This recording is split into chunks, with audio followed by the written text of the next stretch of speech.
وہ جوان جو ہی پروان چڑھا ان فوان شباب آیا تو اس کی پیشانی سجدے کے تقدس سے مالا مال ہو گئی، اس کی آنکھوں میں حیا اور شرم کے پہرے آ گئے، اس کے خیالوں میں پاکیزگی آ گئی، اس کی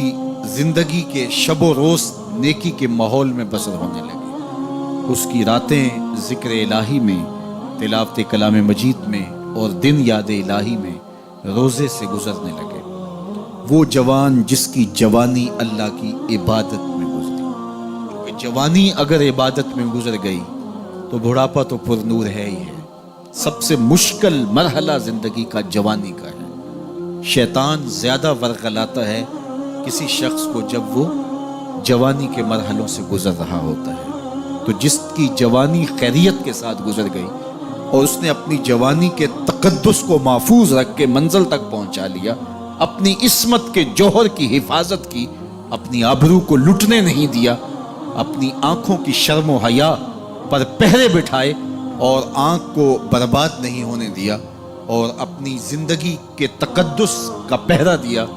تو جو جوان اپنی جوانی کو خیریت کے ساتھ گزار گیا۔ کسی نے کہا تھا نا، کتاب زیست کا ایک اور باب ختم ہوا، شباب ختم ہوا، ایک عذاب ختم ہوا۔ تو جوانی جس کی منزل تک پہنچ گئی خیریت کے ساتھ، عافیت کے سائے میں، مشکل تو بڑا ہے جوانی کو منزل تک لے جانا، خیریت کے ساتھ، داغدار نہ ہونے دینا، جوانی کے تقدس کو رسوا نہ ہونے دینا، عصمت کے جوہر پہ کالک نہ لگنے دینا، خواہشات کو غالب نہ آنے دینا۔ آسان کام تو نہیں ہے، مشکل کام ہے، لیکن اگر کوئی مشکل کاٹ گیا، جوانی کے تھوڑے سے ایام میں گزار گیا، اللہ اکبر۔ حضرت شیخ خطلی کہتے ہیں، داتا گنج بخش علی حجویری علیہ رحمہ کے مرشد ہیں، الدنیا یوم ولنا فیہا صوم۔ وہ کہتے ہیں دنیا ایک دن ہے، ہم روزہ رکھ کے گزار رہے ہیں۔ تو روزہ رکھ کے سارا دن گزر ہی جاتا ہے، دوپہر بھی آتی ہے گزر جاتی ہے،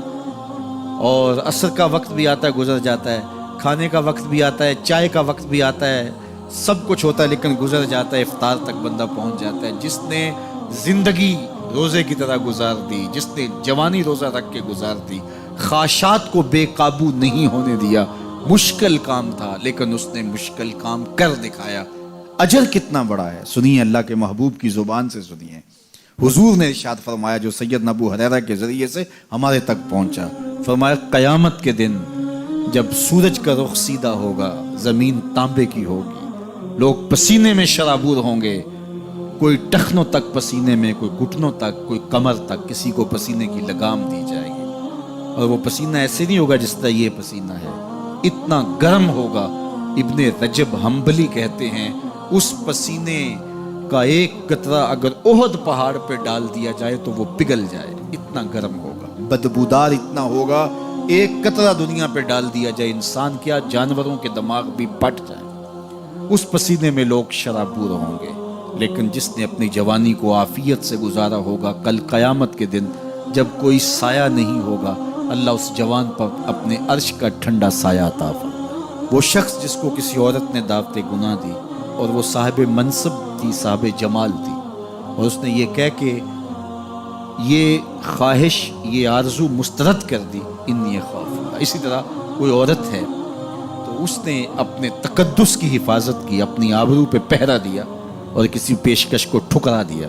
تو فرمایا قیامت کے دن جب کوئی سایہ نہیں ہوگا، اللہ اسے بھی اپنے عرش کا ٹھنڈا سایہ دے گا۔ کیسا سخت دن ہوگا، اور وہ کس اعزاز میں ہوگا، کس تکریم میں ہوگا۔ یہ تو 4 دن 10-20 سال ہیں، اور وہ 50,000 سال کا ایک دن۔